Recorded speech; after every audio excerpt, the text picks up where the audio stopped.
Bonjour et bienvenue au JT du Coin. Vous l'avez peut-être remarqué, le prix d'Ethereum a bondi vendredi dernier. En cause, l'apparition d'une demande officielle d'ETF Spot émise par BlackRock, dont une copie est visible à l'écran. Et au sein de ce document, BlackRock en a profité pour envoyer une droite à Gary Gensler et critiquer les méthodes de la SEC. Ces dernières comprennent notamment une distinction entre produits financiers qui n'a aucun sens selon BlackRock et qui complique la procédure sans raison valable. Il y a pas mal de chances que le vieux Gary n'en ait rien à cirer, mais au moins ils auront essayé. En matière de sécurité, ensuite, pour ne rien changer à la crypto, il y a eu 4 piratages majeurs cette semaine. D'abord, une plateforme australienne appelée CoinSpot a perdu 2 millions de dollars, et juste après, c'est la plateforme Poloniex qui a été piratée. Appartenant notamment à Justin Sun depuis 2019, la plateforme a souffert d'un vol de 125 millions de dollars, ce qui est un poil plus embêtant.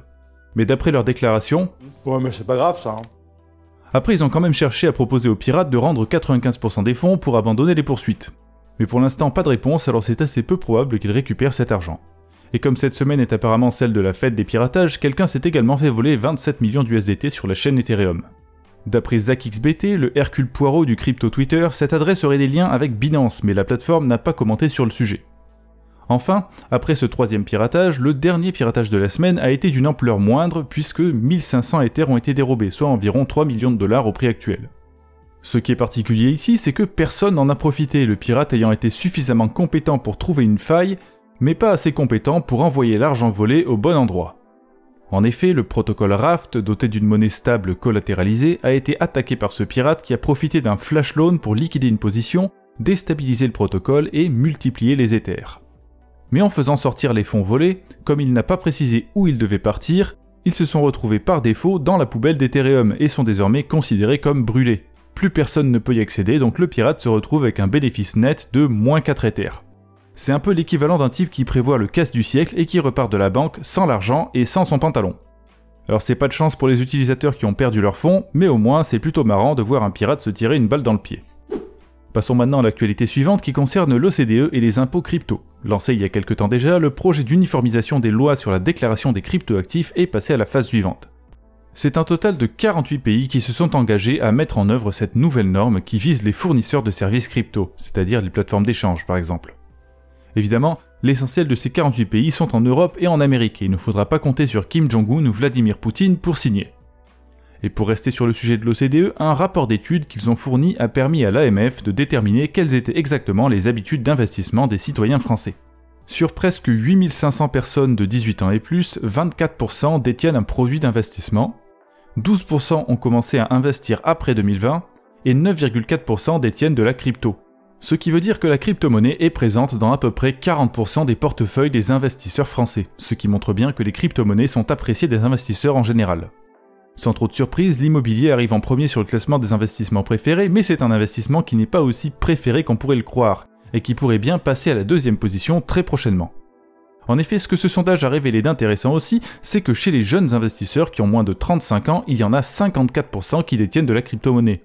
Une préférence très marquée face aux autres investissements qui prouve que la crypto va très certainement continuer à se démocratiser avec le temps qui passe et avec l'arrivée graduelle sur les marchés de nouveaux investisseurs mieux au courant du fonctionnement des nouvelles technologies. Malheureusement, en France, il n'y a pas que des jeunes amateurs de crypto, et certainement pas à la Banque de France. En effet, au cours d'un entretien récent, un représentant de l'ACPR, qui fait aujourd'hui partie de la Banque de France, a déclaré qu'ils sont en train de réfléchir à soumettre les contrats intelligents à un processus de certification. L'objectif est d'obliger tous les intermédiaires en Europe à n'interagir qu'avec des contrats certifiés.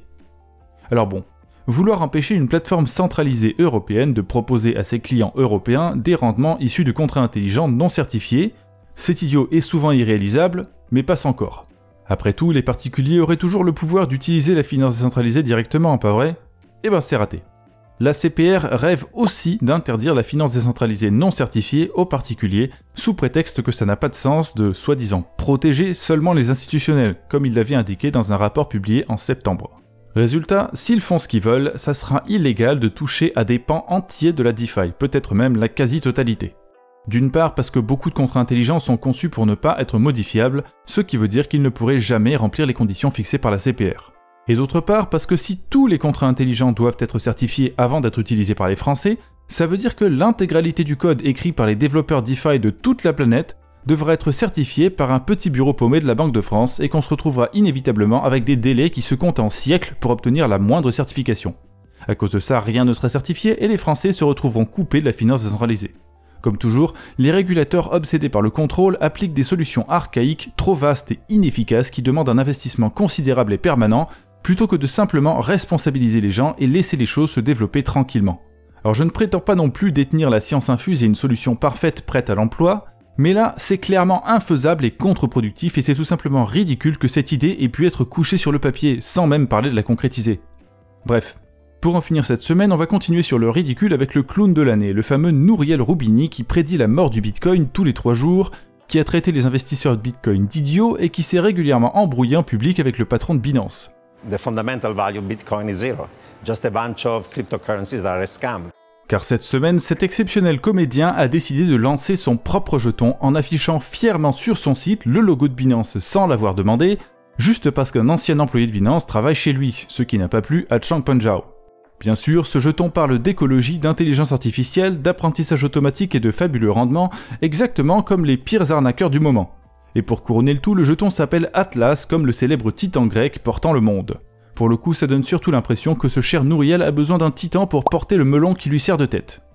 Maintenant, reste à voir ce que ça donne, pour l'instant il n'y a pas grand chose à part du blabla. Peut-être qu'on aura plus d'infos dans le prochain JT du Coin, donc je vous souhaite une bonne semaine et je vous dis à bientôt.